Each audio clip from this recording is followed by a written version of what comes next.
this week, the International Brotherhood of Teamsters, also known as the Teamsters Union, held their 30th annual convention. Now, the news that came out of that, you may have seen on Twitter, was that the Teamsters were prioritizing Amazon as a target for unionization, which is good.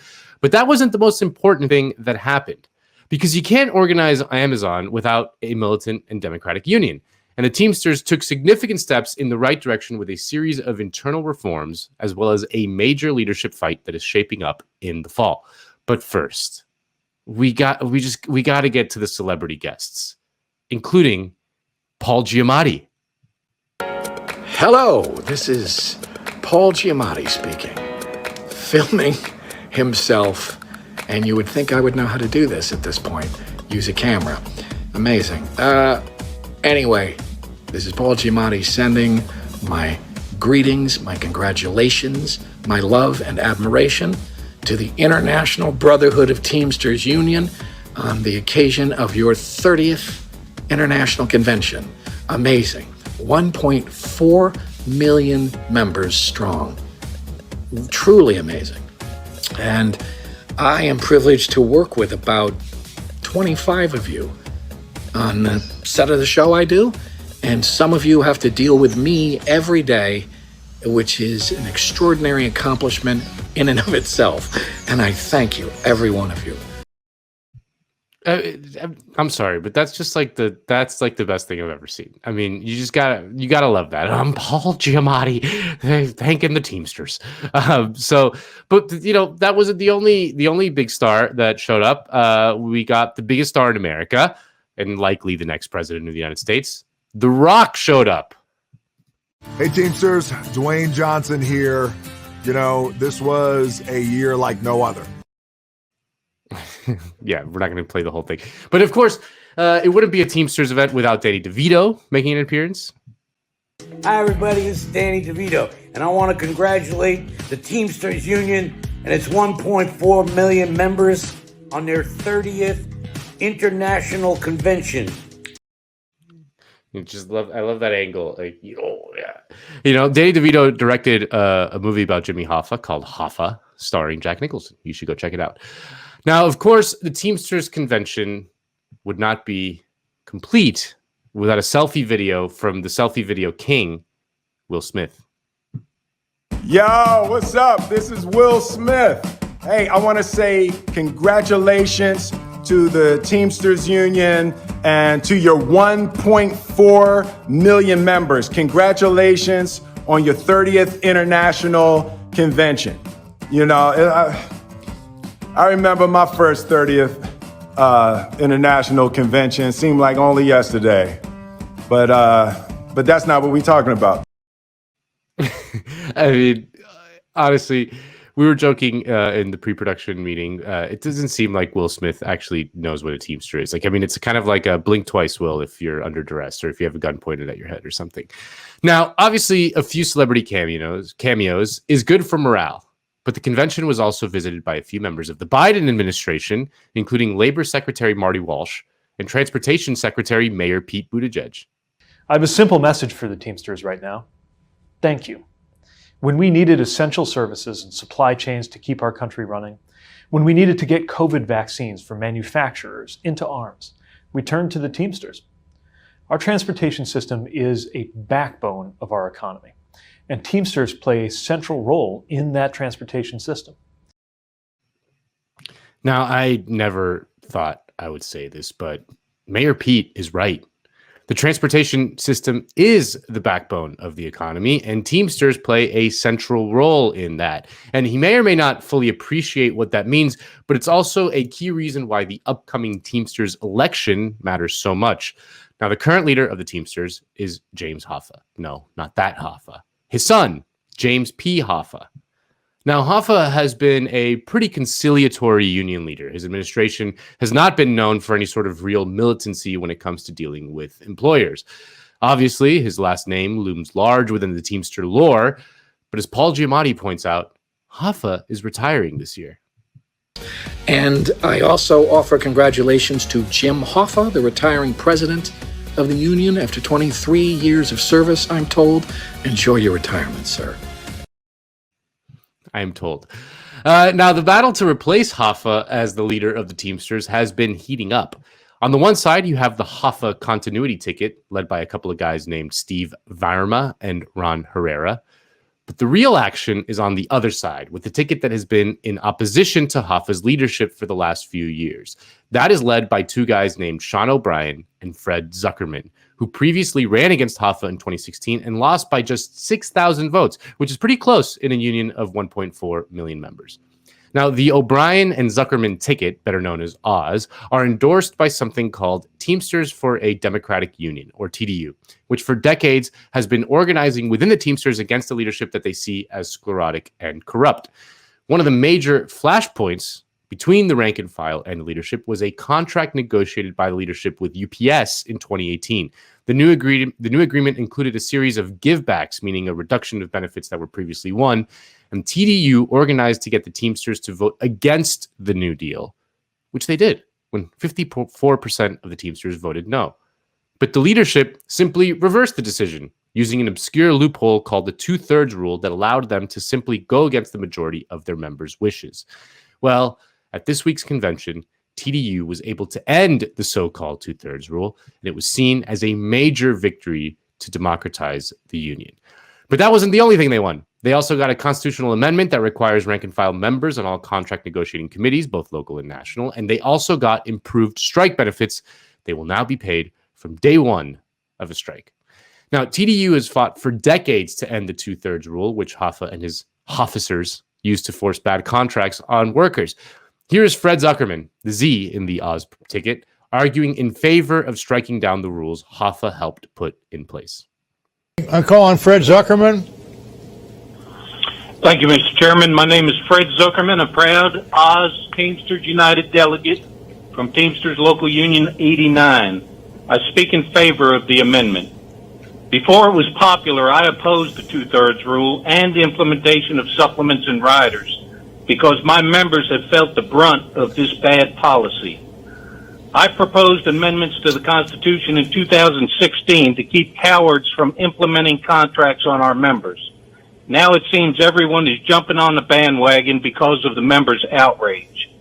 In successive contract negotiations, Local 89 UPS members have had their contracts rejected and rammed down their throats. In 2013, they had their supplement implemented on them, and in 2018, they had the National Master Contract implemented on them.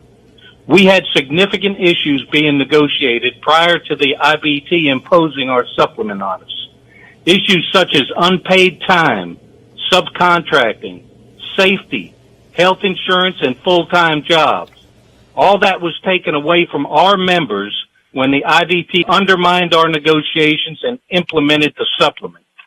To this day, because of the 2013 and 2018 contracts were implemented on them, WorldPort members who have felt betrayed by the IBT have elected delegates and alternates, who I am with today, to send a clear message to the cowards who implemented the contracts on us that we will never again tolerate those types of actions. No more will a contract be implemented, and I will guarantee that in 2023, the IBT will stand with the members in negotiations instead of working against them. No longer will members suffer information brownouts and blackouts because rank and file members will now be allowed on every bargaining committee. On Monday, I was proud to make the motion to approve the language in this committee. I'm happy members of this administration had a late life conversion on the two-thirds rule. But make no mistake. Time is up. They came to this They came to this revelation kicking and screaming. Still, the fact is we reached consensus agreement. Regardless of the path, they finally listened to the members and wrap rid it the up. Wrap it up. Constitution You're of beyond the 2 minutes. Wrap it up. detrimental policy. I urge a vote in favor of this amendment. Okay, I'll call on Ron Herrera. Yeah, that was pretty awkward there toward the end. I mean, he basically called Hoffa a coward to his face.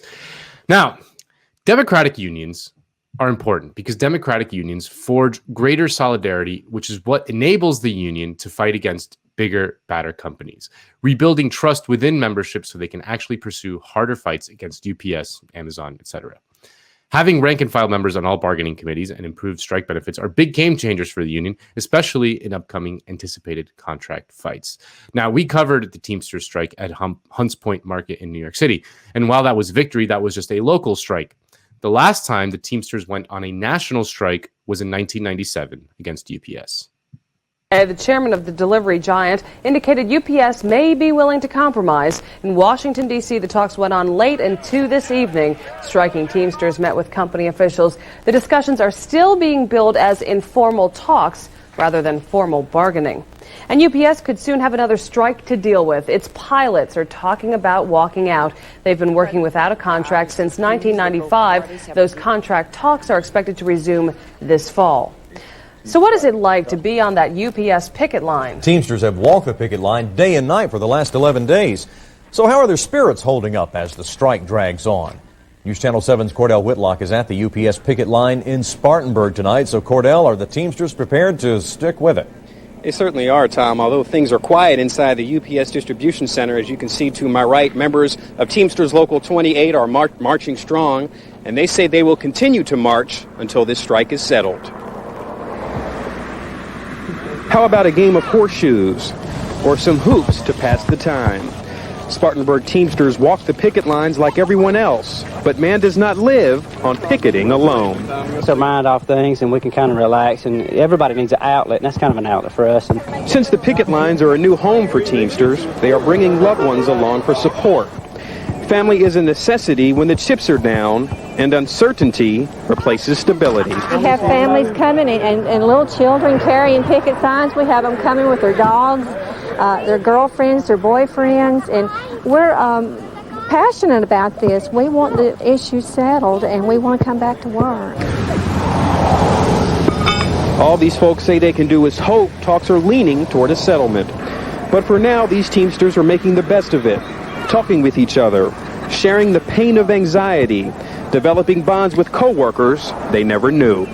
you know, you just learn that they're just like you. And that's what a union's all about, is people with common goals and things. And we just realize we're all struggling right now because we're not working. We're all worried. We're all scared.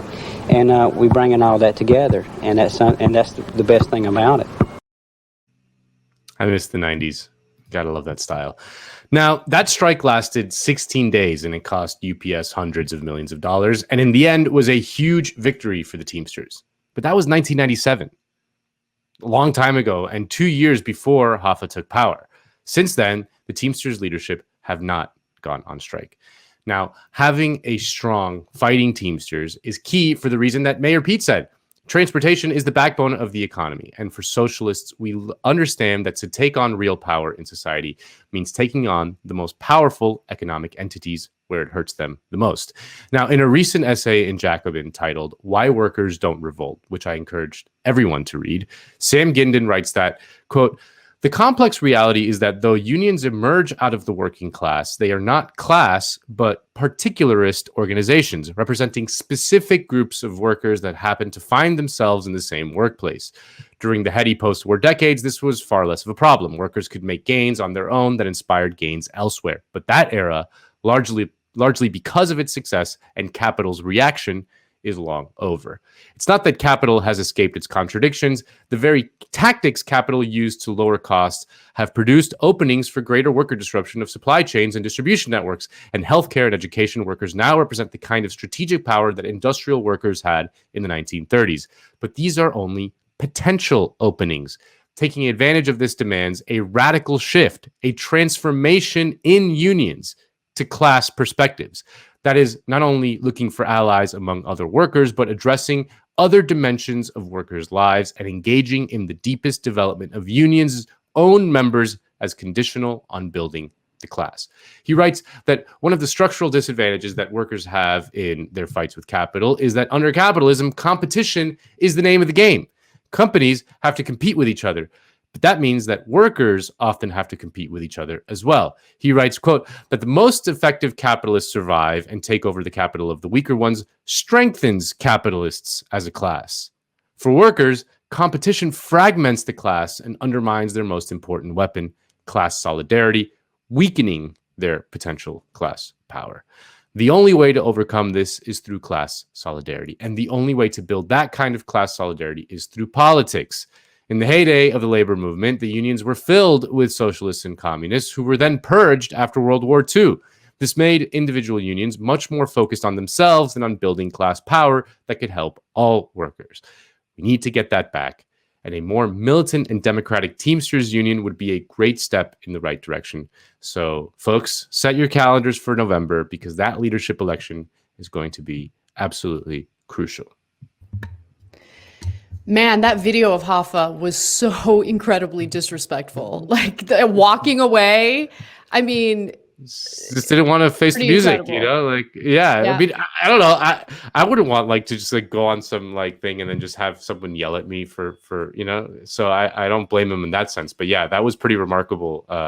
Just seeing Zuckerman just telling him to his face. I mean, I don't know. It's just I always, I'm very conflict averse in general by nature. Like I wouldn't step up to someone's face. I mean, you're different. I've seen you with Alex Jones. But if that happened, if I had the Alex Jones thing happen to me, I'd probably be I'd be laughing at him or whatever, but I wouldn't get in his face. Yeah. So yeah, I always find those kind of things very kind of bracing to watch, but yeah. What I love about your segment though is it shows you the incredible gains that can be accomplished through class solidarity, right? And I also like that you address through just covering this topic, the issues that arise through the leadership in unions. Because I remember when, when I saw that IATSE, which is one of these unions, decided to endorse corporate Democrats in the state of California and these congressional races, I'm like, yeah, but these are Democrats who literally have votes on their record that goes against labor, anti-worker votes. How can you endorse them? That makes no sense. And it's because, oftentimes the endorsements aren't based on a vote from rank and file union members. It's just the leadership making the decision unilaterally. Yeah, I mean, I'll never forget the sort of union revolt in Nevada during the last primary, where the union leadership in Nevada basically censored Bernie, saying that his Medicare for All would be a disaster for unions and things like that, and that it urged their members to not vote for him, and then they all revolted and voted for him anyway. But you're right. I mean, this is not particular to any specific unions. It's a structural challenge that unions have been facing since the 1800s, literally. That it's just under capitalism, it's just very difficult to maintain that kind of democratic militant union for a long time. I mean, you think of someone like Andrew Cuomo enjoys the unquestioned support from the labor unions in New York, and labor unions in New York are very powerful, and that's a huge source of his power. But this isn't even particularly true just for the United States. I mean, it happens all over the world. So it's something that is worth looking at and covering, and I think thinking about a lot, because we need them. That's the only way. I don't know.